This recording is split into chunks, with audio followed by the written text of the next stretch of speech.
Okay, hi everybody. So what we're doing today is starting off our review of dynamics. So we kind of did kinematics before spring breaks, like acceleration, velocity, position, all those good things. And now what we're looking at is forces. So we're thinking about, hey, we have this idea of acceleration, and really how we bridged the gap before, um, is through this idea of acceleration. So what causes something to accelerate? So what we're going to look at first is situations that are not accelerating, so situations that are in equilibrium or have no net force. So what we're going to do really briefly is kind of review those ideas, and I'll just kind of go through the agenda. So what we're doing is we're going to our objective for the day is construct an explanation about what could cause a bridge to break, or more so, which bridge would you want to go on? So I'm going to show you a couple bridges, and then I'll have you, by the end of it, kind of construct an argument about which bridge would be the safest. So we're going to kind of look at this bridge collapse. It's kind of a cool video. We're going to then talk about forces in equilibrium, a quick review of free body diagrams or force body diagrams, a question about static equilibrium, a question about dynamic equilibrium, and then I'll kind of cut you free, and then I'll have a Google form with this bridge question and just a little bit of more practice. And then what's due for you is going to be this bridge question, and then the College Board has been pushing out their own kind of review videos. I think it's a good idea, and I'm not in love with the ones that they're making for AP1. The guy seems like a good dude, but I don't, something about him, I don't know. So I'll link that too. They're 40 minutes, which is a lot, I understand, especially on top of what we're kind of doing to review. So I'll link that if you want to kind of be an overachiever, really prepare for the AP test, go for it. But I'm not going to like assign it. I don't know how they intend for it to be used. I know that's kind of how they envision it. But I don't want to just push out College Board videos and then not do anything for the rest of school. So I'll link that if you want to watch it, go for it. But it's going to be the one that corresponds to this. So yeah, what we're going to look at first is this bridge, and kind of have the main topic be what would cause this bridge to break, but it kind of goes over. Taiwan bridge collapse explained. Taiwanese authorities are looking into what may have caused the So we got this bridge in Taiwan, and it just kind of goes down, kind of collapses. So it's this type of bridge, kind of an odd type. And they're saying, oh, like we have all these cables kind of holding it up. So right now it's in this static equilibrium, and then some of the things busted. The collapse caused the oil truck to plunge 6 stories down and catch fire. 3 fishing vessels beneath the bridge were crushed, with at least 9 people falling overboard. The Taiwanese truck driver was rescued from the cab of the truck and taken to the hospital. Liberty Times reports that he sustained multiple fractured ribs, head trauma, a damaged kidney, a ruptured spleen, and a an operation on. And Filipino Daily Focus Taiwan reports that the cause of the collapse is still being investigated. There is speculation that the cables holding the structure up had rusted from exposure to the ocean air, rain, and wind. Elon County had been besieged by heavy rain. Okay, whatever. So we're going to look into how that could happen, and really bridges are like our ultimate example of static equilibrium, because we don't want bridges to be accelerating. That would be bad. That's when they accelerate, that's what we get. We get these bridge collapses. So really quickly, we said we're bridging our gap from kinematics to dynamics via this link of acceleration. So what causes an object to accelerate or not accelerate? It's really this idea of net force. So if we have a total force acting on our object, it's going to accelerate. But what we're going to look at first is cases where we're not accelerating, where the net force on our object is equal to 0. So whatever's happening up is balanced with whatever's happening down. Whatever's happening to the left is going to be balanced with whatever's happening to the right. I think this is mirrored, so hopefully that was left and right for you. Sorry about that if it wasn't. But yeah, so we're going to be looking at these cases where the net force balances out and we have 0 net force. So equilibrium is kind of a fancy way of saying that we have no net force acting on our object. So it's a state where an object has a net force of 0 acting on it. Because the net force is equal to 0, the object is not accelerating. So an object with 0 net force has 0 acceleration. And really the first thing we want to do if we want to identify if an object is in equilibrium or not, we're going to use this force diagram. So we did a lot of this in the beginning, and then as our force unit went on, I feel like we kind of fell off from it. But it's a good practice to be in, and it's really important to think about, and it really helps guide all of our information about forces. So with the force diagram, what we're going to do, kind of our process for doing that, is what we do is we draw a picture of the situation, then we can circle our object. We're going to draw a circle around that object in order to identify the points that are crossing the circle. If we have something crossing the circle, then that means we have a contact force that is in contact with our object. Then we're going to label those contact forces, label the long-range forces, and then bring that over and kind of draw those on our force diagram. So then if you want to see if it's in equilibrium after you drew the force diagram, you can do a few calculations, but you can really check. You can then use your diagram to say, hey, these forces are acting upwards, these are all acting downwards, do they balance? After these calculations, do all my upward forces balance all my downwards forces? Do all of the left forces balance all the right forces? And you can do that with the force diagram. The force diagram lets you really visually see which direction is everything pointing and helps you keep track of what forces you have. So then if the object is in equilibrium and it's not accelerating, if the up cancels down and the left cancels the right. So just a little practice. I got a great picture of a yo-yo. I don't know why. But if we have this picture of our yo-yo, what we can do is we can circle the yo-yo and then draw that X right along the circle where the string is crossing our circle.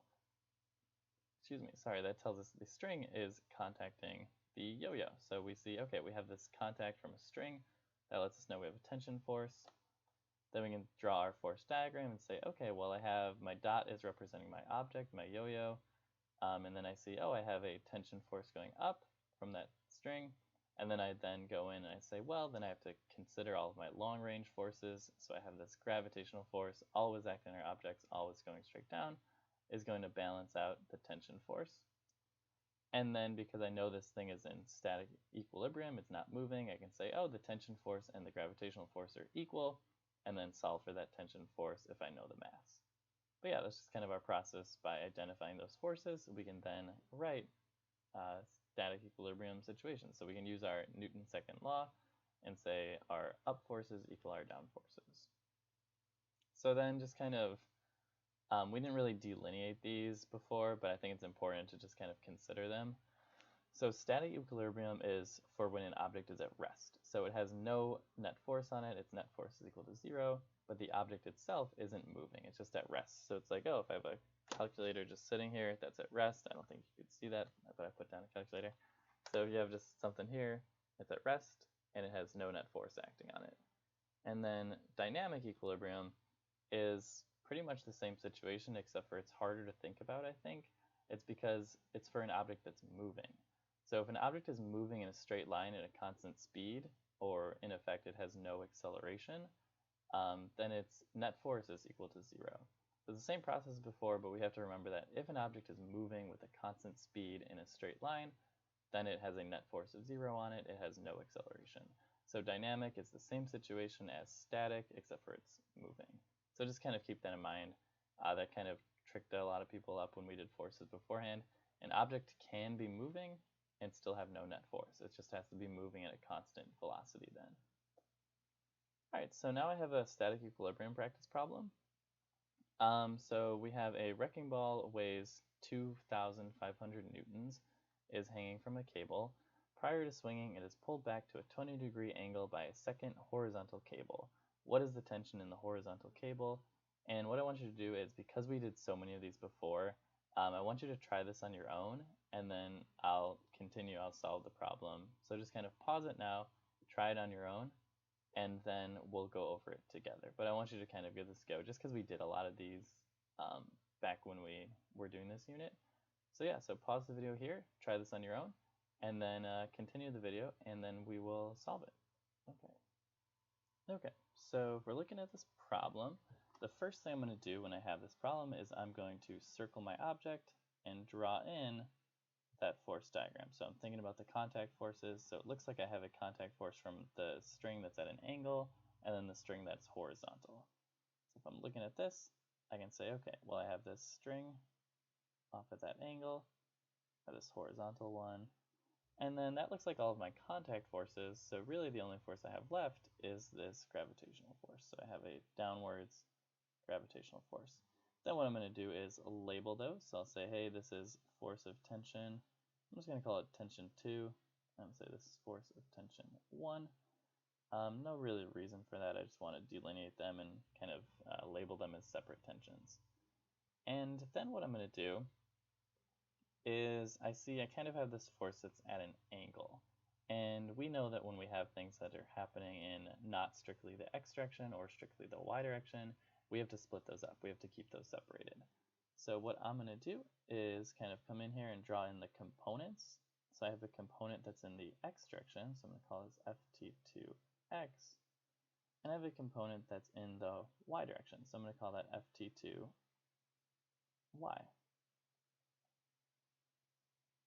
Okay, and then I know the angle based on my picture. I know that 70 or 20 degrees is up here. I'm more comfortable, oops, that's very big, labeling this angle. So I'm going to call it 70 degrees because we know that we have, here's 90, so this is 20.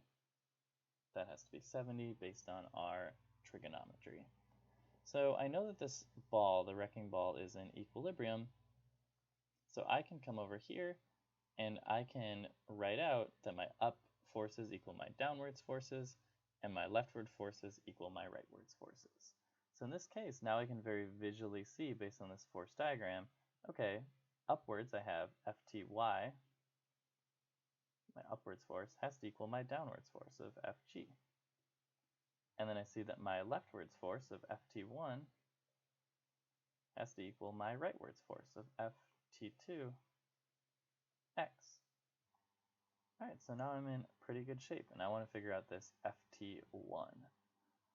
So then what I have to do is a little bit tricky, but it's really just boiling down to trig, is if we know that this is Ft2, call this Ftx, or Ft2x, and Ft2y, and I'm calling this 70 degrees, I can use trig to kind of relate these both back to Ft2, because right now I have two unknowns, and it would be really nice if I could bring that down to just one unknown. So if I'm looking in my y direction, I know that this is opposite of my angle. I know that Ft2 is my hypotenuse. So I can say, oh, well, I know my trig identities. I know that the sine of 70 degrees is going to equal the opposite, Ft2y, over my hypotenuse, Ft2. Then if I kind of multiply both sides by Ft2, I can say Ft2 sine of 70 is equal to Ft2y. So I can come up here and sub that in. I can say Ft2y is equal to Ft2 sine of 70 is equal to Fg. Alright, so that is one equation that I can use. Oh, that's kind of dark for a highlighter. I'm going to switch that. Alright, so I have one equation that I can use.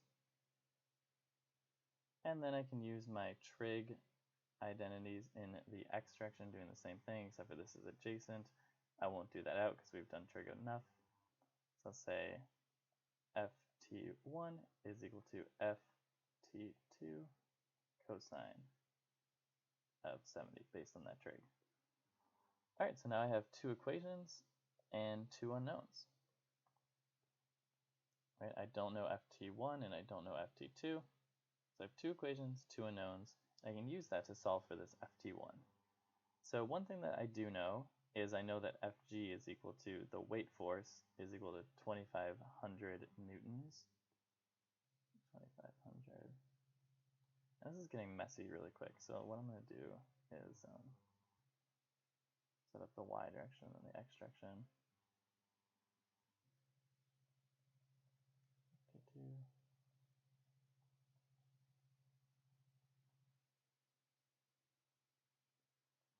And I got Ft2 cosine 70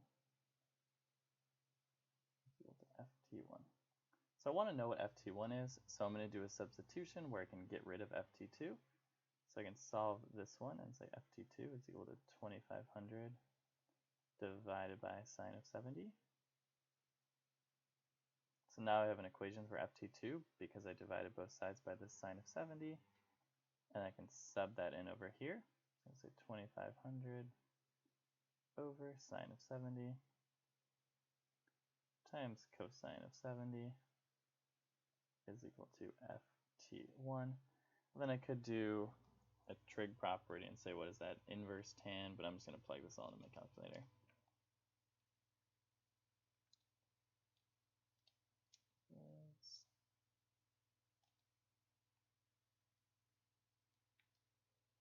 Divided by sine of 70 is equal to ft1 is 909.925 newtons. All right, and then one thing I do want to point out really quickly is the problem told us the weight of the ball in newtons. So we know that that's the weight. That is not the mass. Mass is not weight, right? So masses are amount of stuff in kilograms. How we can think about it, how much stuff do you have, how many atoms are you made up of, and then weight is an expression of that. So that's our force in newtons.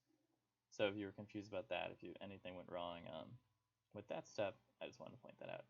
Yeah, so I got ft1 is 909.925 newtons. All right. Okay, and now I have a question for dynamic equilibrium. So we're saying a 4 kilogram mass is pulled by a 6 Newton tension force that is applied at a 30-degree angle. The mass moves at a constant velocity. There's friction between the mass and the ground. What is the coefficient of kinetic friction between the mass and the ground? Try it on your own and then check your work. So again, pause this video here and then try it out, and then I will continue it after the pause and kind of go over this one. Okay, so with this one, I'm going to follow the same exact process. I'm going to have my object, I'm going to circle it, and I'm going to say, okay, well, the things that are contacting it, I have this rope that is contacting it, and then I also have the ground that is contacting it. So if I want to draw a force diagram for that, I would say, okay, I have a downwards force of gravity, I have this angled tension force, I have a frictional force, and I know this object is moving to the right. Frictional forces are going to always oppose the direction of motion, so that frictional force is going to be parallel to my surface and opposing the direction of motion. And then I have a normal force that is perpendicular to the surface, that is up like that. So I have a lot of forces going on, but one thing I'm going to do really quick is say, well, I have most of my forces are in either the x direction or the y direction. If they're not, I'm going to split them up into the components. So I can say that this Ft has a component in the x direction, and it's got a component that is in the y direction. And now I know that this thing is in equilibrium. I know that it is moving with a constant velocity, which means that there's no net force acting on it. So what I can say is that my total upwards force has to equal my total downwards force, my total leftwards force has to equal my total rightwards force. So let's check out the x direction. So in my x direction, I can say Ftx has to equal force of friction. And in my y direction, I can say that the normal force plus Fty, those are both pointing up, has to equal Fg that is going down. And what I want to solve for is I want to know the coefficient of friction. So if we're kind of thinking back really quick, when we have kinetic friction, we can remember that we said the equation for that is coefficient of kinetic friction times the normal force. So let's sub in this equation. We have that equation. Let's sub it in. It'll kind of make it easier for us. Say Ftx is equal to coefficient of kinetic friction times our normal force. And then one other thing we can do really quickly before we move on is, again, we can use our trig to figure out and kind of sub in for this Ftx. So this time I can say Ftx is adjacent to my angle. Ft is going to be the hypotenuse. So what I can say is that Ftx, or sorry, cosine of 30 is equal to my adjacent Ftx over my hypotenuse, my Ft. So then I can solve that and say ftx is equal to ft cosine of 30. And I can plug that in up here. So I'm going to say ft cosine of 30 is equal to mu k, what I want to solve for, times normal force. So if I'm looking at this situation, I'm in a pretty decent spot, except for I don't know the normal force and I don't know the coefficient. So I have two unknowns in one equation, so that tells me I have to move on to my y direction. I do know the tension, so maybe I'll sub that in, now that it's 6 newtons. But yeah, I still don't know the coefficient, and I still don't know the normal force. So I'm going to come over to my y direction and say, okay, let's solve this for the normal force so we can sub in and then use that to solve for mu k. So okay, my normal force plus ft sine of 30, so I use the same trig process, equals m times g. So my gravitational force is m times g, so I can kind of plug that in. So I can solve this and say Fn equals mg minus ft sine of 30. And then what I could do if I wanted to is I could plug in some numbers for that. I know that my mass is 4. So 4 times 9.8 minus my tension is 6. Alright, so now I have an equation for Fn.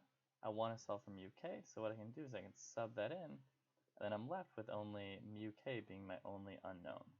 So let's do that. 6 cosine of 30. And I'm just going to kind of divide this really quick.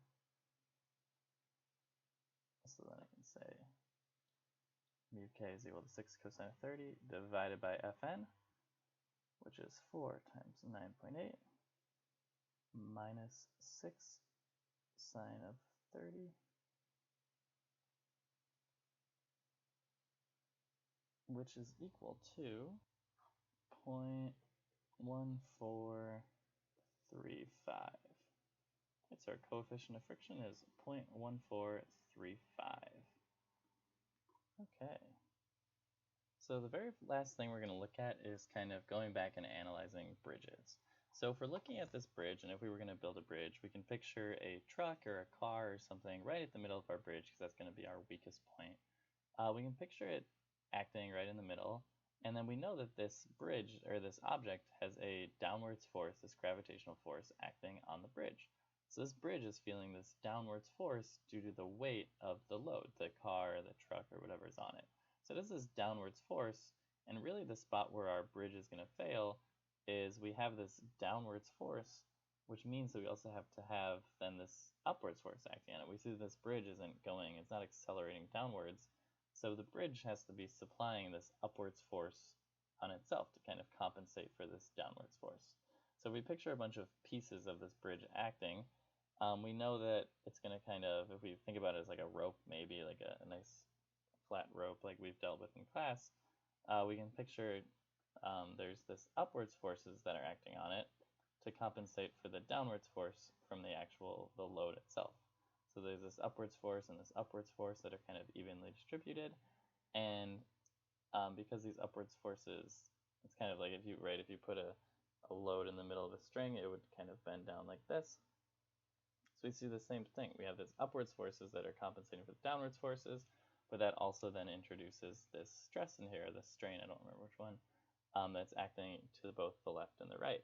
And yeah, that is in equilibrium, but that's adding a lot of force throughout our bridge. So that's one of the things that we're going to have to worry about if we were going to construct a bridge. So there's a lot of different ways of compensating for that upwards force and kind of making it so it's not acting horizontally throughout the bridge. So really quickly, I just think this is kind of a cool application. This shouldn't take too long. But if we're looking at different types of bridges, I just think this is kind of a neat way of looking at it. There we go. So we have different types of bridges we're going to look at. We're going to look at beam bridges, truss bridges, suspension bridges, and cable stayed bridges.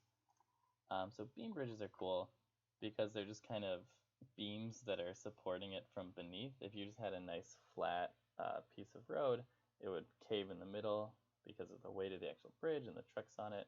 So that would just kind of fall down. So by having this force or these beams down here, you can compensate for the upwards force with just a normal force. So you can say, hey, this beam is down here, and let me move it to this so you can see in case I'm in the way. We have this beam that's down here that can supply a normal force to counter out the gravitational force from the bridge. So that is a nice type of bridge where we're saying, okay, yes, there's going to be this downwards force. Let's compensate for it with the upwards force from the normal force from the beams. Arches we're skipping over. Truss bridges are cool because instead of having the upwards force from the actual, from the little beams down here, you're getting an upwards force from these trusses. So if you were to put a force right where my cursor is pointing, if you were to put a car or something down there, you would have this like tension force, this tension throughout these beams that are acting to both pull it up and push it to the side. But you have a lot of these sidewards forces, and it kind of mitigates it. It kind of pushes it throughout the truss. So this is like a cool thing to think about. We don't have to think about all of it, but all these trusses are kind of the forces are being mitigated throughout there. It's kind of cool. Suspension bridges are super cool because it's kind of like the Golden Gate Bridge. These are just ropes that are going from one point to the other point. You realize have these ropes in there, and then these other ropes that are going up and down. So it just kind of makes this nice arch shape just from the natural weight of the rope itself, which is actually very cool. And then you're counteracting this downwards force by just these tensions in each of these individual little ropes. And then you have these cable-stayed bridges that, I don't know, I think they look weird, but whatever. So you're compensating for the upwards forces and then canceling out the horizontal forces with all of these angles. So if you're going to have an angle to horizontal on this side, I would be canceled out by a horizontal force on that side, and we'd be able to stay in static equilibrium. So I just kind of have a simpler drawing of those, but if we have like a beam bridge, you have the downwards force from the weight and upwards force from the beam. With truss bridges, you have downwards from the load or the weight of the car or the weight of a truck, and then that's mitigated the upwards forces from the trusses themselves because of the components from those the trusses that are going off horizontally. Suspension bridges, again, you just have the upwards force from the actual ropes themselves, which is kind of cool. And then the cable, again, you have the downwards force from the weight, and then these are acting off at an angle, so there's that upwards component. So what I want you to kind of solve in the Google form and kind of talk about and justify, and I'll post this in the Google form too. Let's say you were to park your car in the middle of one of these 4 bridges. So I want to know in which one of these 4 bridges would you feel the safest in and why? Either A, B, C, or D.